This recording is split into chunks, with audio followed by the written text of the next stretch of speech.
In a world that screams for your attention, there's a place that invites you to peace. You don't need a building. You don't need a choir. You just need to turn your heart to Air One. Air One. Songs that heal. Lyrics that pray for you when you don't have the words. From Lauren Daigle to Elevation Worship and more. This isn't just radio. It's worship for the everyday.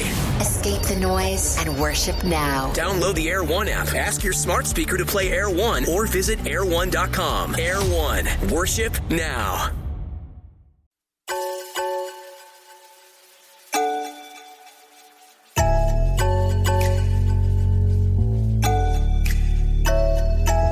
These men is a highly respected New York attorney, Lucas A. Ferrara. The other is a self-proclaimed man of the people, known as Mert Roberts. Their aim is to discuss the hottest issues impacting our city, state, and nation. Fasten your seatbelts. Shake it off with Mert and Lucas. Live starts now on AM 970. The Answer. Hey, Ryan, what's the name of that one? Well, Lucas, this one is called Breaking Bad. It's also by Contra, if you can believe it. And I'm not 100% sure if this is at all related to the series of the same name, but a pretty interesting choice nonetheless. Yeah, well, it's interesting given our next topic in particular. Let's focus on one of the most critical issues facing our republic. Many think it's terribly flawed, and that's our election integrity. Now, Mert, did you hear Trump's speech on July 16th where he was talking about election integrity? Did you hear about that? Did you I heard parts of it. I ain't listened to the whole thing. Well, I watched it, even though a couple of the major networks did not. CBS and NBC did not cover it, but you know who did carry it? 970 The Answer, of course. Amen. He talked about declassifying documents, and he highlighted vulnerabilities in our voting systems. And he mentioned, for example, foreign data hacks by the Chinese to non-citizens registering to vote. And he was calling for stronger safeguards like the Save America Act, which requires voter ID, et cetera, et cetera. Now, polls reveal deep divisions in public trust. We'll examine the data, the comments from pundits and experts across the spectrum, the reality of documented fraud cases, and practical policy angles. No spin, just facts, context, and straight talk to help all of us think clearly. So let's begin. Now, in his address, Mert, President Trump argued that our election system, quote, falls catastrophically short. And he claimed in his address, Mert, that China had compromised hundreds of millions of voter files in 2020. Right. That electronic voting machines are vulnerable to hacking, mail-in ballots carry risks, and hundreds of thousands of non-citizens or deceased individuals remain on voter rolls. As a result, he really pushed the Save America Act, which requires proof of citizenship to register and a photo ID to vote, saying even one illegal vote is too many. Do you agree, Mert, or do you think the concern by Trump is overhyped a bit? Listen, I don't agree, because I think, you've been talking about, age limits, and I think this is one of the examples where someone... Well, that's for politicians. That's a little different. Well, right? No. Think about what I'm about to say. I think this is one of those situations where somebody's age and they might not be the most tech savvy, might lead them to believe stuff is taking place that might not actually be taking place. Because if you think about it, are you saying that because Trump is about his 80 or whatever his age, he doesn't understand how computers work? Okay. So think about this. And he's paranoid on top of it. Think about this. If I was going to hack something, I'd hack into a bank. I'd steal a bunch of money. I'd hack into all these Bitcoin stuff. I'd hack into the financial services. That's you. What am I going to get out of hacking into a New Jersey election? If you're a foreign nation that's out to destroy the country, and we talked about that during the first hour. I would have hacked and made sure Kamala... Listen to me. I would have hacked and made sure Kamala didn't win. If that's the case, how is Trump keep winning with these rigged elections and these election interference? He keeps winning. Goodness. He keeps winning, and they keep saying saying that these did elections, not when he lost to Biden last he won time. twice, and if the elections are so messed up and rigged, then his winning must be into question. We might need to question, did he actually win, or did Kamala really win? Because if the elections are so off, why does he have an opportunity to be a legitimate candidate in the first place? So what I believe is going on here is you have somebody who doesn't understand how technology works, and you have a bunch of people around him who are seeing an opportunity to leave their mark. You see, this is a mark-making play right here. What he's trying to do is to get something. What is his big accomplishment? Because Trump didn't do anything with that wall. He didn't do it. What is his big accomplishment? So he's trying to find something. Greenland, I don't think that's going to happen. So let's alter the election system now. That's what he wants his name to be put on. Or maybe he's going to wind up getting that Penn Station changed to his name. But Trump is looking for something, and why not go after reworking the election system? Because a lot of people out there don't understand technology, and they think that people are just hacking and breaking into everything. But you got to realize there's two sides of this. If I'm a company and you're telling me that I have weak software, that means I won't be able to do business. So these companies have an incentive to prevent hacks from taking place in the first place. So if you're going to say that these elections are hacked and rigged, I would ask you, why don't we go examine these companies and see, are there security measures in place? But you won't do that because you're trying to scare people, and you're really just trying to rework the election system, because what other accomplishment has Donald Trump had to speak of note? Obama has Affordable Care Act. Bush had, how he dealt with 9/11. Bill Clinton, a surplus with the national budget. He had his little scandal, but we overlooked that because it was great times under him. Ronald Reagan, he's legendary. So what is Donald Trump trying to do? He's trying to create a legacy, and he's doing it with the voting system. He's trying to restore America, Mert. And if you look at your 401k, or if you look at your stock market portfolio, in many instances, for many Americans, it's gone up over 20%.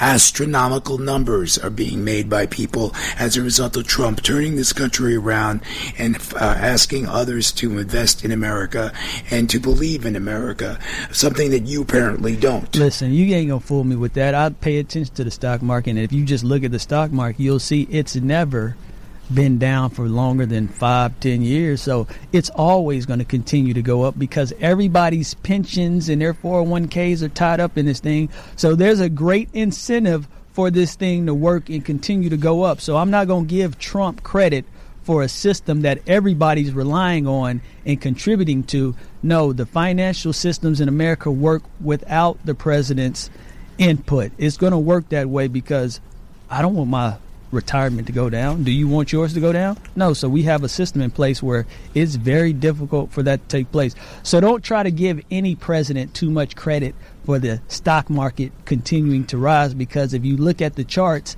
it always rises. I know that because I pay attention to this stuff on a daily basis. So you can't fool me on that, Mr. Ferrara. But nice try. I see what you just tried to do there. I thought he's doing a great job on tempering illegal immigration. I thought it was just a craziness when Kamala and Biden were at the top. So, Ryan, you've been uncharacteristically quiet. You think Trump has done nothing? Do you think Mert is I think Mert's died and he thinks he's in heaven. I'm not sure what the hell he's going to. Well, I mean, look, I'll give him credit for this. He's at least trying. Is it going over well with a lot of the American people? Not necessarily, although it really depends on which issues exactly you're looking at. One thing I'll give him, of course, the stock market. I mean, that has been booming ever since he started his second term. Absolutely. Now, as far as ICE goes, I mean, that it really depends on who you ask. I'm glad you just brought up ICE. Because that's a whole nother can of worms. They just killed someone else. But he's reduced the number of people who are at our borders. If you remember the videos and the news clips when Biden was president, you had what looked like mobs of people outside trying to come in and enter the country. Listen, it was very scary. Texas.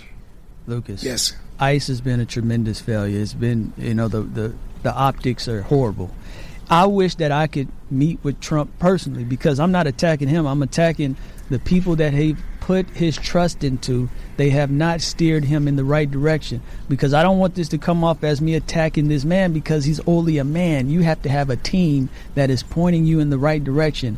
I don't know who on his team has led him down this road, but somebody on his team has done him a disservice because the stuff that Trump is doing, it goes against his core messages. Look at this war that we got with Iran.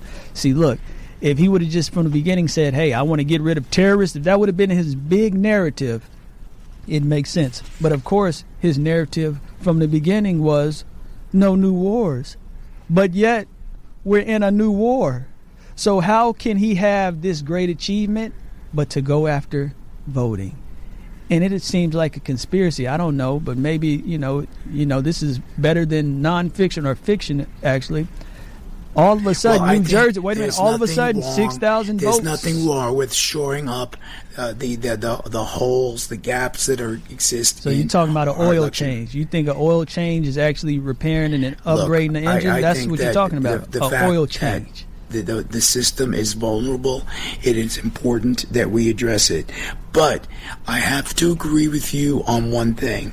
If you look into the facts, if you look into the numbers in terms of the documented cases, state-level reviews consistently show, Mert, that non-citizen voting is extremely rare. Right. In fact, Utah, the state of Utah, did an audit of over 2 million registrants and found only one confirmed non-citizen, and that on the voter rolls, and that person never voted. Idaho identified around 36 very likely cases out of more than 1 million. Right. So 36. Louisiana found 390 non-citizens on rolls, with 79 having voted at some point, but that's out of 2.9 million. So are there problems? Yes, but they seem to be overstated. So I don't know. What do you think? Is he worried about the midterms and he's just trying to set it up so that when the Republicans get zonked, he's going to blame election integrity? It seems to be what he's setting us up for, because the facts of voter fraud, it exists, but not in numbers that would change elections. Ryan, what is your opinion on this before I go? Because I'm glad he agreed with me, but I'm leery of him agreeing with me, so I'd like you to go. That's a little rare, I know. But hey, you know what? Happy to have that here on this program. But, as far as the fraud goes, unlike you, Bert, we go by facts, okay? I'm telling you what the facts show. So while the system may be compromisable, while there may be problems, right, with the voting machines and ballots, ultimately he hasn't shown or made a case how it made a difference. But Ryan, go ahead, Ryan, he interrupted you like always. Yeah, I'm sorry, Ryan.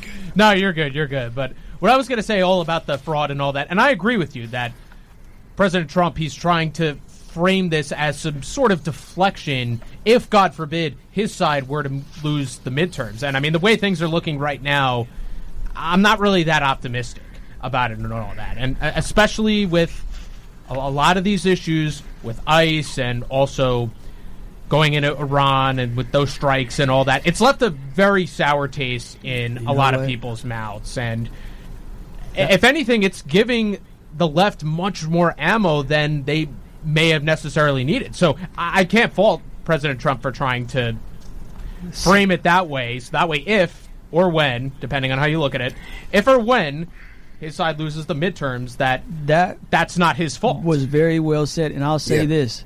I think that may be. Hold on. Let me say this. Let me just say this real quick before you move on.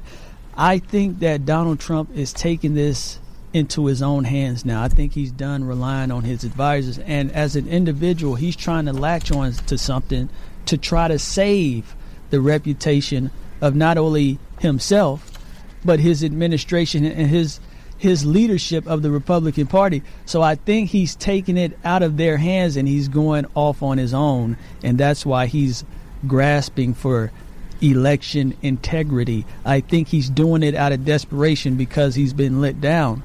Because I think his strategy the first time he was president is no longer working because he gave in to advisors who told him to go into a different direction, and he's lost his focus.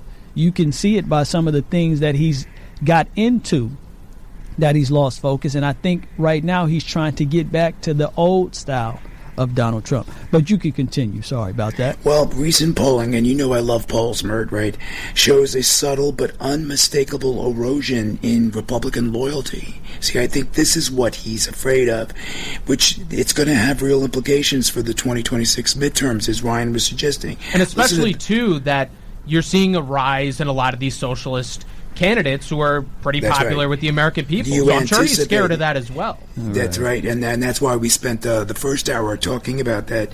But GOP voters, let's focus on them. 70% are open to supporting a strong, independent candidate. 70%, Mert. So their allegiance to the Republican Party has drifted downward. That is a 7.6-point jump from earlier waves. So down significantly. And that is historically unusual. Well, Republicans have long been the most resistant to alternatives outside of the two-party structure. Now all of a sudden there are 70%, Mert, embracing independence. That says a lot, in my humble opinion. Well, what it says is that because so many Republicans have been so pro-Trump, that trying to find somebody who had an original idea from the beginning is going to be really difficult, because every Republican who was at a major point or a major, status, they follow in line with Trump. You haven't had anyone who was brave enough to go against Donald Trump. So now you have to look out to the independent ranks, or whatever the socialist equivalent of a conservative would be. You might have to go into that direction to find somebody with an original idea, because everybody keeps parroting Trump's talking points. So how would a Republican find anybody who stands out if you're all of a sudden against the MAGA movement, but all your people who you've been electing have been MAGA the entire time? It creates an opportunity for an independent, because the Republican Party has been under the thumb of Trump, who, for by 10 the way, years almost, is not doing well with approval ratings. According to one survey, he sits at 38.5% approval with 57.4% disapproving. So clearly there is some sort of erosion. The GOP isn't collapsing. We're not saying it's collapsing, but it's bleeding.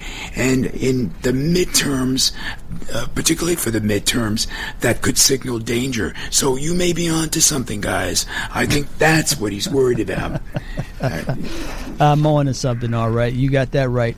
He's trying to take his administration back into his own hands, because the people he put around him, they weren't looking out for him. They were trying to be aggressive. They were trying to speak to a small base within the conservative movement, and this is the results.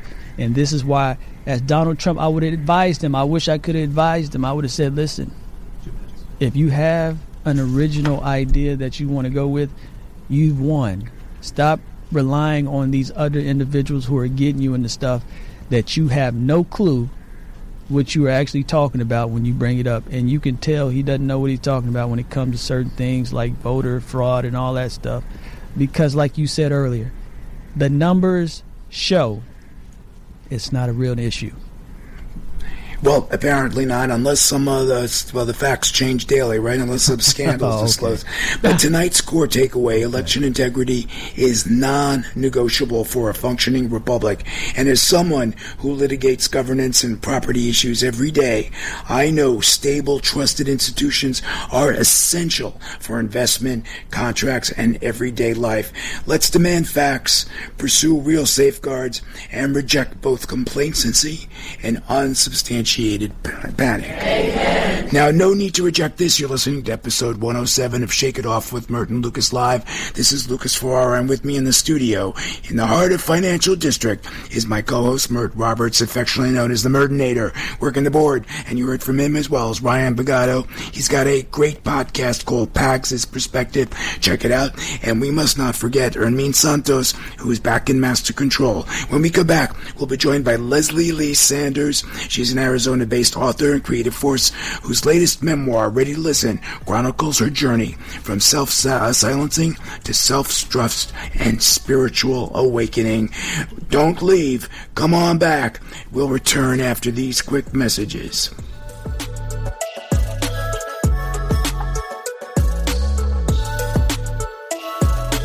Over the last 30 years, Newman Ferrara, a New York City law firm, has evolved into a national practice focused on real estate, commercial, litigation, civil rights, class actions, and other complex litigation, representing many of the city's largest property owners, managing agents, and thousands of tenants. Newman Ferrara handles some of the nation's most significant class actions and civil rights matters. Newman Ferrara at 55 East 59th Street, New York City. Go online to NewmanFerrara.com.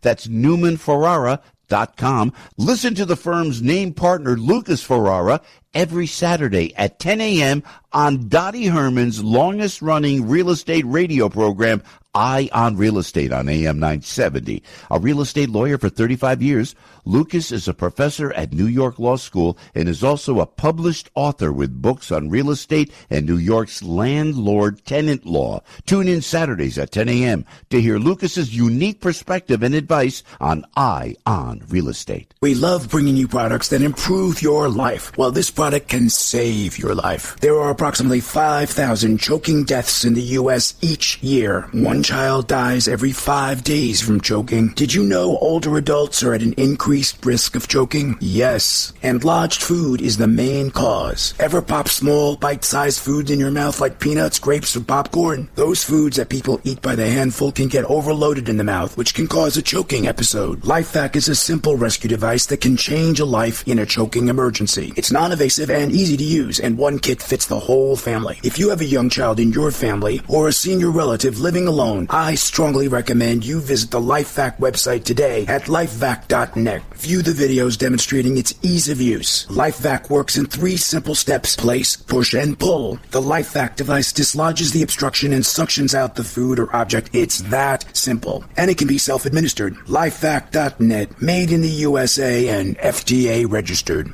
Born on America's darkest day of 9/11, the Tunnel to Towers Foundation has been helping America's heroes ever since. In this 25th anniversary year of 9/11, we honor heroes like New York City Police Department Detective Eric Kaleha. Kaleha, a Bensonhurst, Brooklyn native, worked his way up to the rank of detective and answered the call after September 11th, serving at Ground Zero in the months that followed. In 2022, he was diagnosed with multiple cancers tied to his heroic service. Just 5 months later, he passed away from a 9/11-related illness. Eric is survived by his wife, Marilyn, and his 2 children. To honor his life and service, Tunnel to Towers paid off the mortgage on the Kaleha family home through its Fallen First Responder Home Program. Donate $11 a month. Go to T2T.org. That's T, the number 2, and then T.org.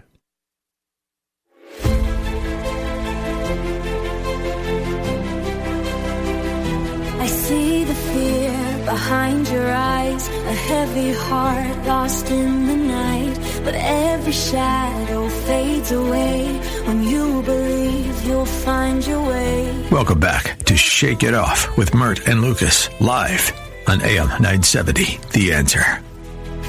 The fire inside still burns, let it go. No more running, no more chains. Take my hand, we'll rise again. Don't be afraid, you're not alone. Wow. What a powerful song. What's the name of that one, Ryan? Well, you certainly aren't wrong with just how powerful this song is, and this is something that we could probably all take away in life. It's called Don't Be Afraid by Lilix. Interesting choice given our next guest, who's about to shine a light on a part of us we rarely acknowledge, our invisible selves, the part of us we silence, override, or ignore until life finally demands we pay attention.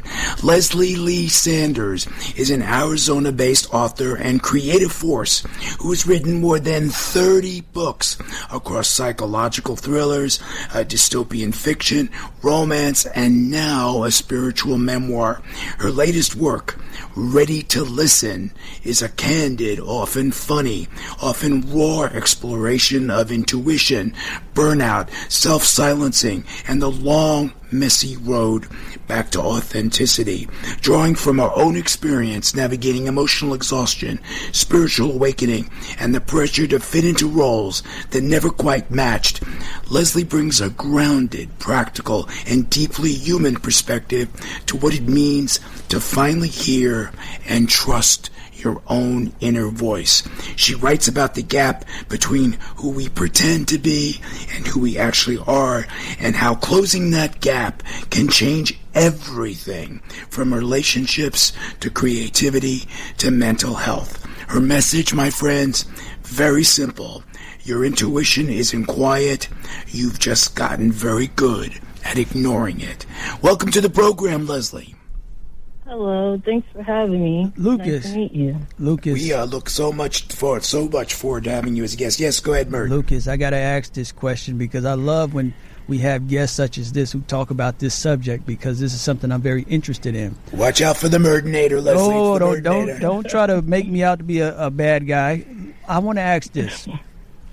When you think about the inner voice, other people affect that inner voice. So the question I want you to speak about it, or what I want you to speak about is, do you think when outside voices influence our inner voice, does our inner voice become dim, or does it get loud in the direction that these other influences are dictating? So basically what I'm asking, is the inner voice always loud, or does it diminish based off our experiences, or can people influence how loud it is? I'm not sure if that's clear, but no, I understand what you mean. The inner voice, your intuition, it can be loud, it can be silent, it could be however it needs to be in order to get your attention. When it's silent, it's usually because we're not focused on what we want in life, what we want to accomplish, or our power. We kind of put on an act or mask or a show for others. So we kind of get influenced by what's around us. We kind of get influenced by our parents and their teaching, or society and what they put on us, the labels that they dictate that we are. Or we get, kind of influenced by the crowd, wanting to follow the trends and do what other people are doing, because essentially we want to be accepted, we want to be loved, we want to have a sense of community or someone to understand us. And so those are the moments when it is silent. But when you take time to reflect, do a lot of self-reflection, work on yourself, listen to who you are and what you want, what makes you who you are, then that's when the intuition, the voice, could become louder. And that will lead you where you need to go to accomplish the things you want to accomplish. Is there ever a situation where your inner voice could actually be a detriment? Because if it is a voice that is very prominent and you're in control of it, so to speak, there's not outside influences, is there ever a situation where someone's inner voice is actually steering them in a negative direction? Because a lot of times people will say, man, I got into a bad situation, I got hooked on drugs and all this stuff, and they blame it on someone else. But is it ever your inside voice, the inner voice, that has led you in that direction and you have to take responsibility? Or does somebody have to see that within you to help you correct and fix that? I think when it comes to listening to the inner voice, you have to know to listen to the one that is leading you in the positive direction. Yes, you could have these thoughts about, am I good enough? Maybe I'm not supposed to be in this, field, this profession. Maybe I shouldn't be with this person in this relationship. If it's to better you, if it's to help you grow, to learn, to evolve in one way or another, definitely listen to that, because that is intuition. That is the universe. That is source. That is a higher consciousness. That is God, what have you, leading you. If you do have those thoughts that are plaguing you, that are hurting you or harming you, that is not your inner voice. Inner voice will push you forward, not make you scared, not stifle you in fear.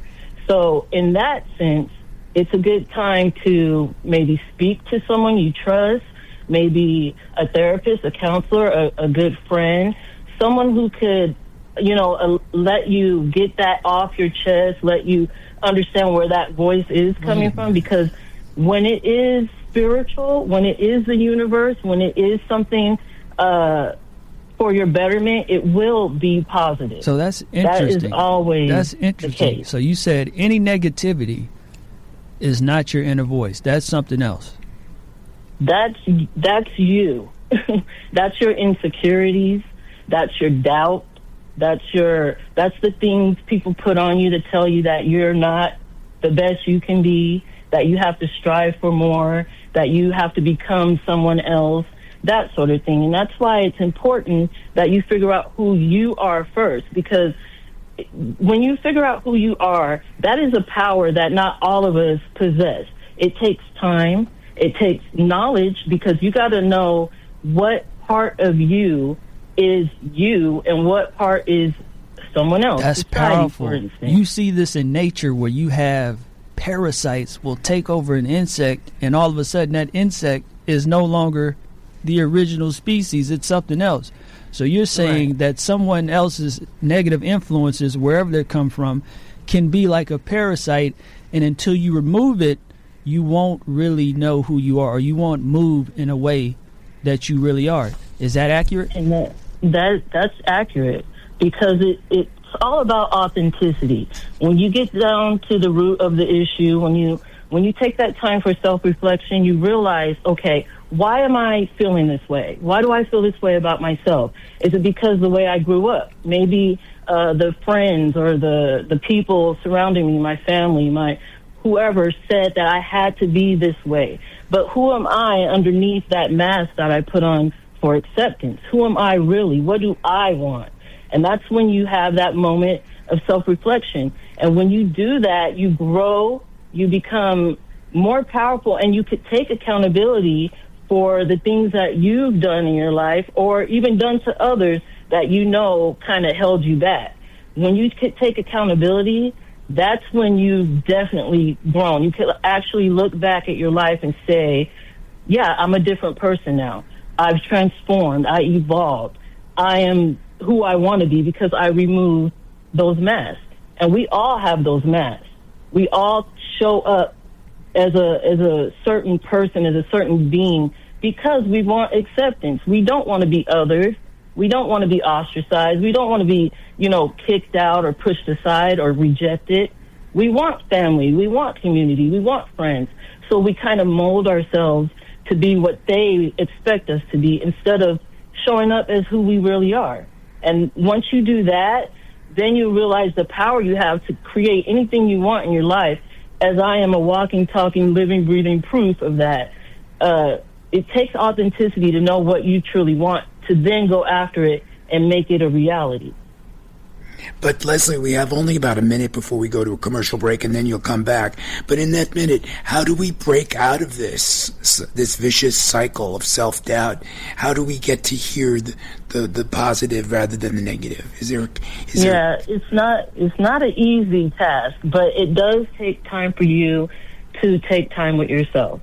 As easy as, taking a bath or going on a walk, a walk in solitude, isolating yourself from the noise, and then asking the questions that you need to ask to kind of dig deep into who you really are and being honest with yourself.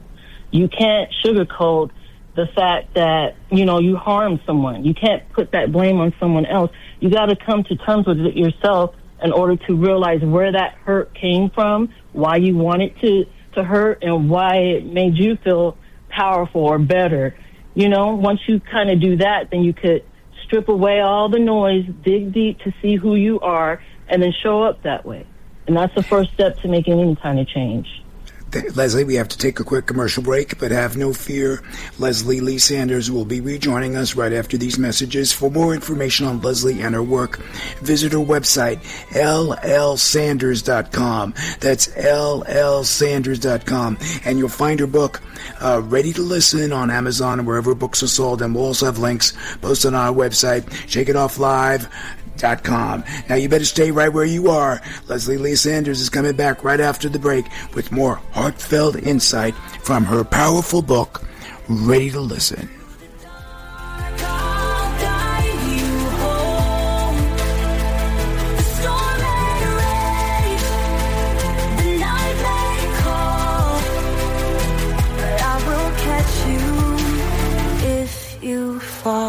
Over the last 30 years, Newman Ferrara, a New York City law firm, has evolved into a national practice focused on real estate, commercial, litigation, civil rights, class actions, and other complex litigation, representing many of the city's largest property owners, managing agents, and thousands of tenants. Newman Ferrara handles some of the nation's most significant class actions and civil rights matters. Newman Ferrara at 55 East 59th Street, New York City. Go online to newmanferrara.com.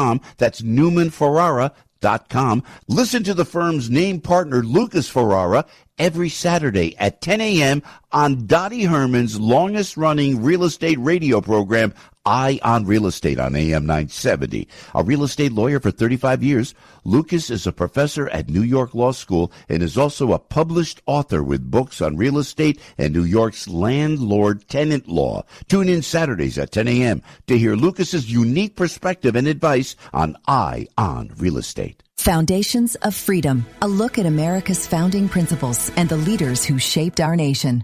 In 1862, Abraham Lincoln signed the Morrill Act, helping states create colleges focused on agriculture, mechanics, science, and practical education. The principle was not centralized control, it was opportunity. Lincoln's Morrill Act reminds us that America can support education without surrendering education to Washington. Why did it matter? Because a free nation needs citizens equipped to work, build, steward, and govern themselves. Scripture gives work a sacred weight. In Genesis, God placed man in the garden to work it and to keep it. Proverbs honors the one who works his land. Paul warns against idleness and calls believers to earn their bread. Why does that still matter today? Because education should form capable people under God, not dependent subjects under bureaucracy.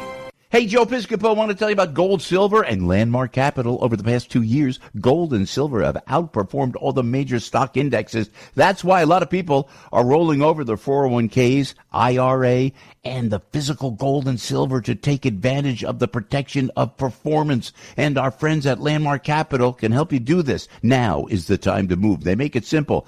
You'll be educated on the different precious metal markets so you can choose what markets are best for you. That'll put you in the driver's seat, and your retirement will be safe, diversified, and growing. Give Landmark Capital a call, 844-604-2575, 844-604-2575. And when you do that, you could have a free, no-obligation strategy call with Mr. David Fisher, the CEO of Landmark Capital, and his team, 844-604-2575, 844-604-2575, or go online to landmarkgold.com. That's landmarkgold.com.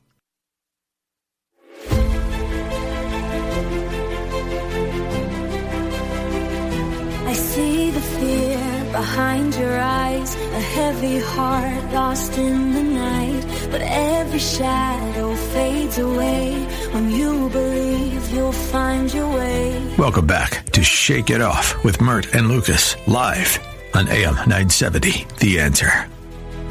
The fire inside still burns, let it go.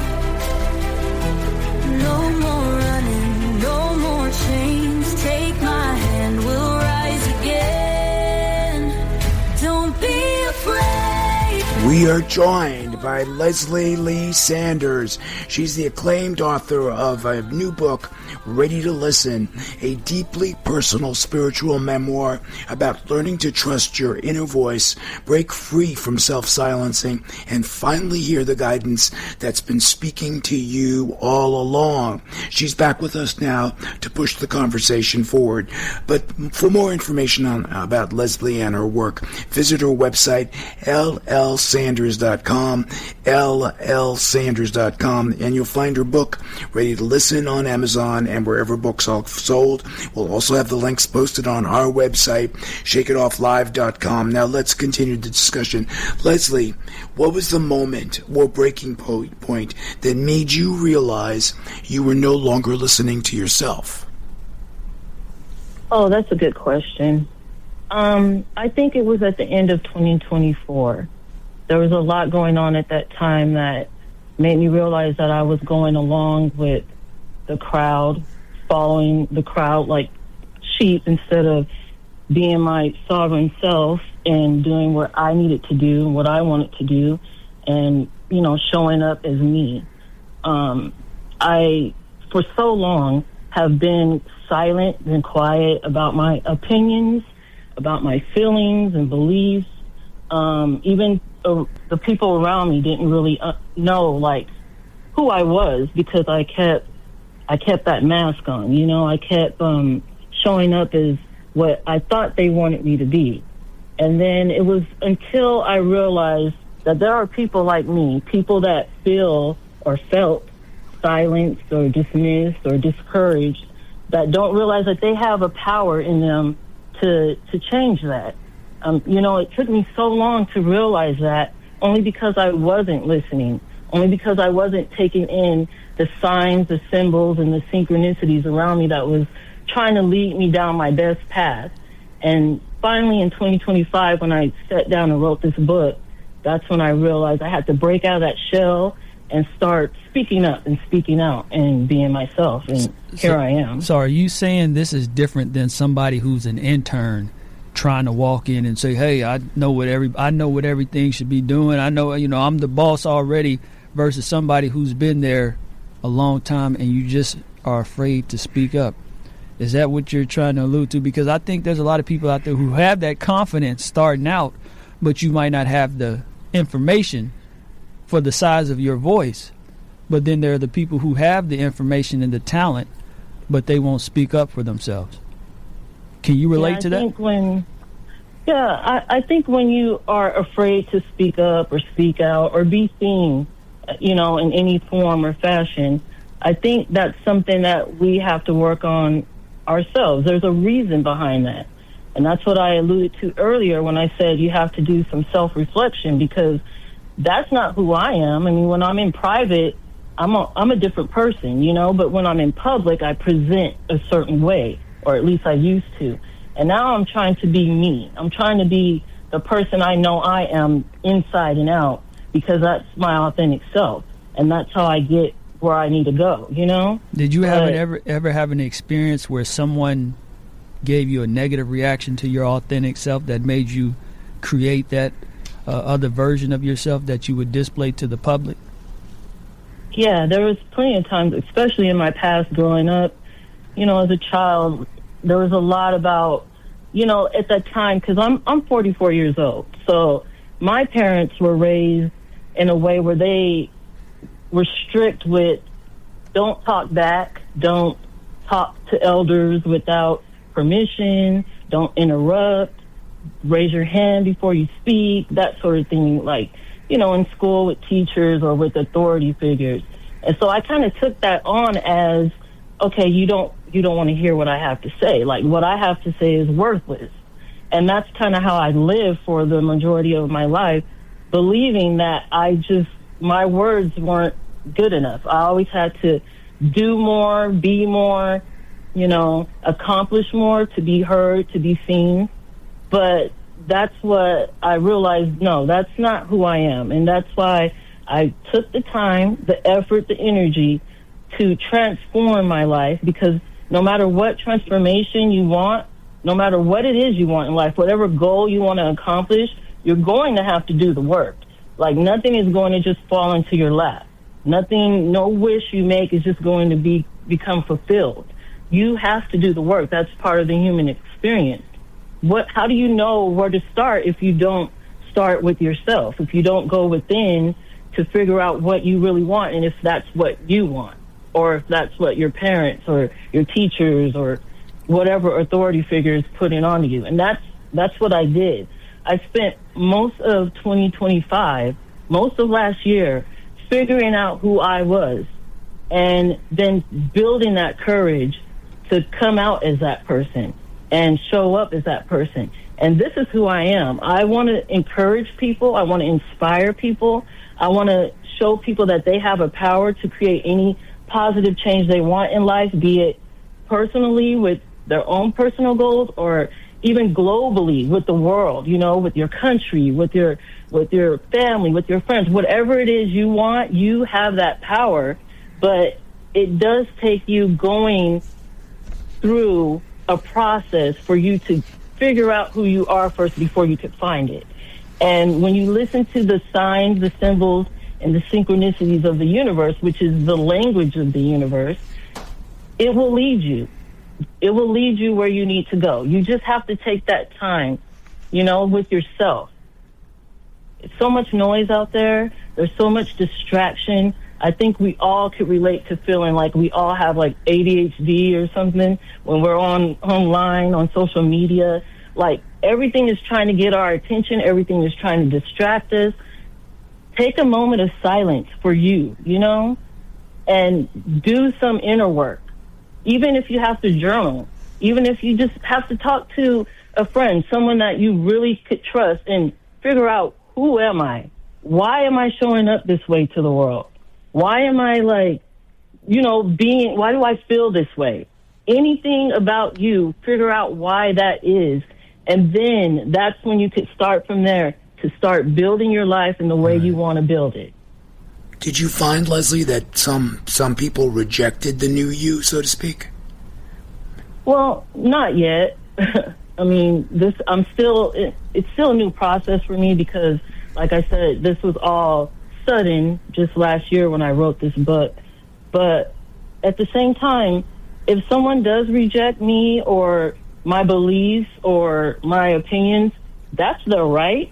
Sure. Like, we're all humans. We have a right to not accept something. We have that right. But it shouldn't stop me from being who I am, no matter what it is. Like, even the fact that I'm a black woman, there's a lot of people that wouldn't consider me educated or eligible or, anything because of that title, because I'm a black woman. And so they want to see me as less than. That doesn't mean I am, I still am going to present myself the way I know I am.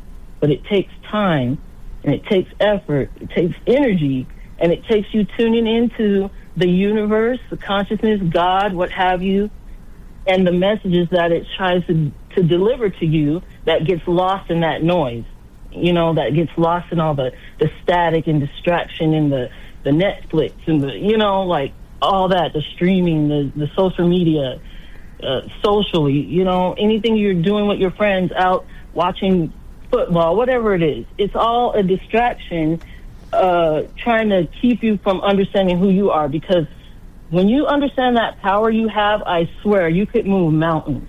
And there's a lot around you that don't want you to know that you have that power. Well, to find that power, we suggest you check out Leslie's website, which is llsanders.com. That's llsanders.com. You'll find her book, Ready to Listen, on Amazon and wherever books are sold. And we'll also have links posted on our website, shakeitofflive.com. Leslie, believe it or not, we've run out of time. But thanks so much for coming on the program. We hope you had fun. Oh, yeah, I had fun. Thank you for having me. Bless you and on your continued journey. keep on trucking. Well, my friends, that concludes show number 107. That's over 2 full years of live programming right at your fingertips. Special thanks to the Murdinator.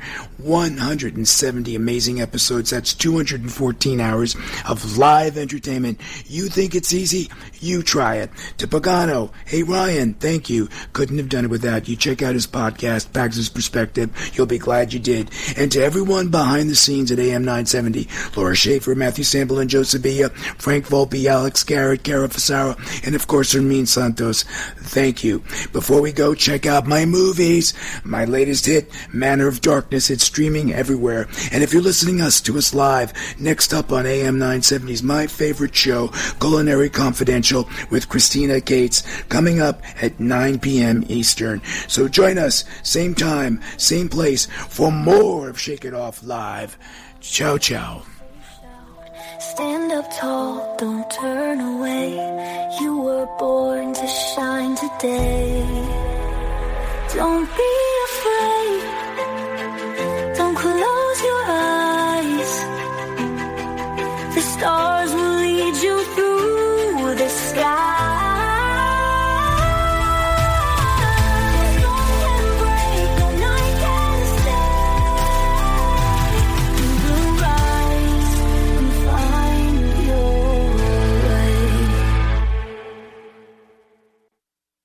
The preceding program is sponsored by Shake It Off Live, LLC. In a world that screams for your attention, there is a place that invites you to peace. You don't need a building. You don't need a choir. You just need to turn your heart to Air One. Air One, songs that heal, lyrics that pray for you when you don't have the words. From Lauren Daigle to Elevation Worship and more. This isn't just radio. It's worship for the everyday.